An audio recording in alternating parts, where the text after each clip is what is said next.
Argentine superstar Lionel মেসিকে তখন Neymar সম্পর্কে জিজ্ঞেস করা হয়, তিনি বলেন, কোনো সন্দেহ ছাড়াই নেইমার জুনিয়র বিশ্বসেরা এবং আমি তাকে মন থেকে খুব পছন্দ করি। এবং আর্জেন্টাইন মিডফিল্ডার রদ্রিগো ডি পল বলেছেন, যারা নেইমার জুনিয়রকে ভালোবাসে না তারা ফুটবলই বোঝে না। ফ্রান্সের বিশ্বকাপ জয়ী কিলিয়ান এমবাপ্পে বলেছেন, নেইমার শুধু ফুটবলের রাজা নয়, মহারাজাও বটে। আর্জেন্টাইন গোলকিপার এমিলিয়ানো মার্টিনেজ বলেছেন, আমি নেইমার জুনিয়রের অনেক বড় ভক্ত। আর্জেন্টাইন বিশ্বকাপ জয়ী তারকা ডিয়েগো ম্যারাডোনা বলেছেন, আগামী 10 বছরে 10 জন মেসি আসবে, কিন্তু আগামী 10,000 বছরেও একজন নেইমার আসবে না।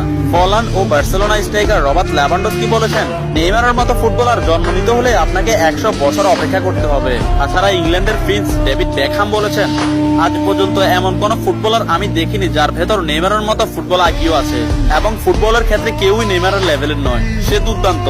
এবং আর্জেন্টাইন বিশ্বকাপ জয়ী তারকা অ্যানহেল ডি মারিয়া বলেছেন, নেইমারের সাথে যে কোনো প্লেয়ারের তুলনা করা অপরাধ। ফ্রান্সের বিশ্বকাপ জয়ী তারকা কারিম বেনজেমা বলেছেন, যারা নেইমারকে নিয়ে সমালোচনা করেন তারা ফুটবল বোঝেন না। ম্যানচেস্টার সিটির কোচ পেপ গার্দিওলা বলেছেন, আমার ক্যারিয়ারে নেইমার মানেই সবকিছু। আমি মাঝে মধ্যে নেইমারের খেলা দেখে আমার দলের উপর সেটা বিস্তার করি। এবং স্পেনের বিশ্বকাপ জয়ী তারকা জেরার্ড পিকে বলেছেন, নেইমার ইতিহাসের সেরা খেলোয়াড়। অন্যদিকে লা লিগা সভাপতি তাবাস বলেছেন, নেইমার লা লিগার সম্পদ। এক সাংবাদিক ব্রাজিল